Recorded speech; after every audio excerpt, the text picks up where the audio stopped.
बात करेंगे अर्थव्यवस्था के चैप्टर तीसरे में आता है मुद्रा, बचत एवं साख। मुद्रा, बचत एवं साख, तो इस पर हम लोग चर्चा करेंगे टॉपिक वाइज।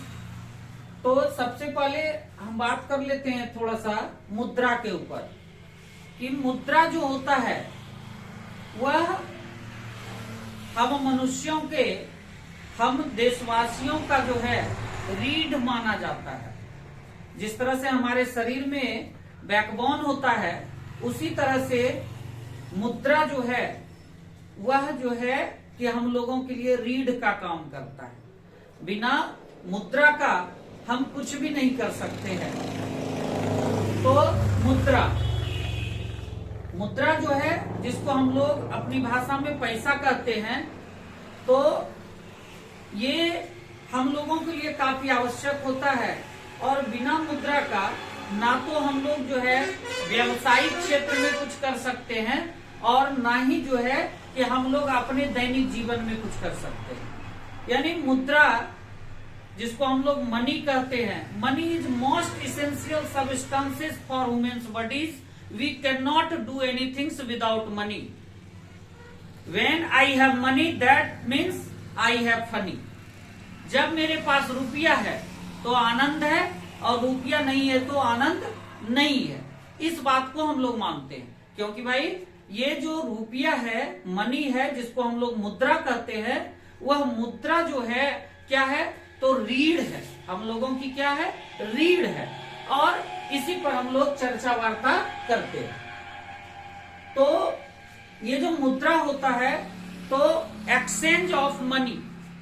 तो पहले के समय में क्या होता था कि आप अगर किसी सामान को ले रहे हैं तो उस सामान के बदले में आप दूसरे सामान को दे दिया करते थे, तो आपकी जरूरत जो है पूरी हो जाती थी। लेकिन बात ये हो गई कि पहले जो मनुष्य थे, पहले जो मानव था, वह मानव जितना उत्पादन करता था उतने में जो है अपने हर एक चीजों की पूर्ति कर लिया करता था। क्लियर? लेकिन दिन प्रतिदिन जो है हम देखें कि मानव की आबादी में, मनुष्यों की आबादी में विकास होते जा रहा है। यानी इसमें उत्तरोत्तर वृद्धि होते जा रहा है। मनुष्यों की जनसंख्या लगातार बढ़ती जा रही है और मनुष्यों की आबादी जितनी बढ़ती जा रही है उतनी ज्यादा मनुष्यों की आवश्यकताएं भी बढ़ती जा रही है। तो हम बात कर रहे थे पहले के विषय में कि पहले जो है अगर मेरे पास गेहूं है और हमें जो है आज चावल खाने की जरूरत है, तो हम क्या करते थे कि जाते थे और 1 केजी गेहूं दे देते थे और उसके बदले में वो हमें जो है 1 केजी चावल दे देता था। तो इस तरह से हमारे आवश्यकताओं की पूर्ति हो जाती थी। लेकिन जब आबादी बढ़ गया तो आबादी बढ़ने के बाद हमारी आवश्यकताएं भी बढ़ गई कि हमें जो है चावल नहीं खाना है, हमें जो है कि पिज्जा खाना है, बर्गर खाना है। तो भाई अब आप चावल लेकर के बर्गर की दुकान में जाओगे और कहोगे हमें बर्गर चाहिए, तो वो दुकानदार एक्सेप्ट ही नहीं करेगा, आपको भगा देगा। तो यहाँ पर आपको आभास होगा, ये महसूस होगा कि पैसे की जरूरत होती है। तो जैसे कि मान लीजिए कि आपको जो है अभी आपके पास जो है कि रुई है और आपको जो है कि यहाँ से जो है अपने बाजार को जाना है, तो आप ऑटो वाले को रुकवाए और बोले कि भाई मेरे पास रुई है, आप रुई ले लीजिएगा, हमको यहाँ से वहां ले चलिए मार्केट तक। तो वो कहेगा हमको रुई की जरूरत नहीं है। तो भाई हमको किसकी जरूरत है, तो हमको पैसे की जरूरत है। तो उस समय जो है आप जो है कि अपने गंतव्य स्थान तक जा नहीं सकते हैं, तो वहां पर आपको अपने जो है पास पैसे का अनुभव होगा कि पैसा अगर रहता तो आज हमें परेशानी का सामना नहीं करना पड़ता।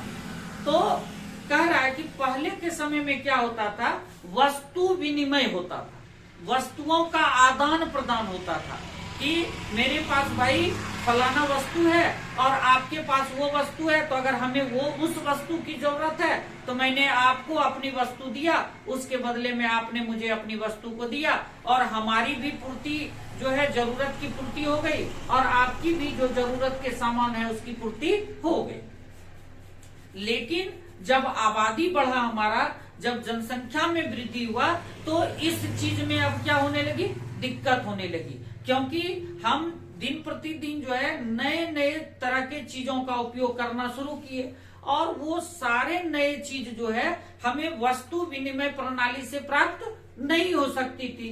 इसलिए जो है वहां पर मुद्रा का खास जो है महत्व आ गया कि बिना पैसे का आप कुछ भी नहीं कर सकते हैं।